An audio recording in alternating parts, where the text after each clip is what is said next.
اچھا، اسی طرح میں ایک حدیث مبارک کا صحیح وظیفہ آپ کو بتلا دوں،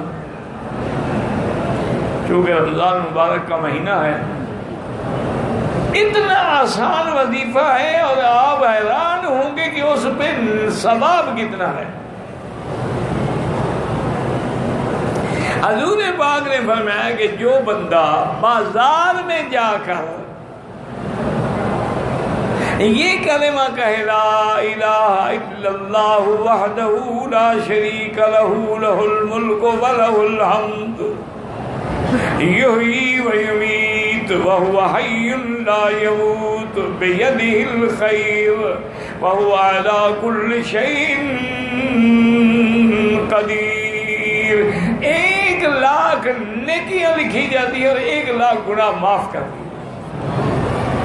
اب دیکھیں کتنا آسان وظیفہ ہے، بازار میں جا رہے پڑھتے جاؤ، ایک اگر 10 دفعہ پڑھو گے تو 10,00,000 نیکیاں بن گئی اور 10,00,000 گناہ۔ اچھا، اگر گناہ نہ ہو اس کے بدلے پھر اور نیکیاں لکھ دی جاتی، گناہ ہوں گے تو معاف ہوں گے نا، گناہ ہے ہی نہیں۔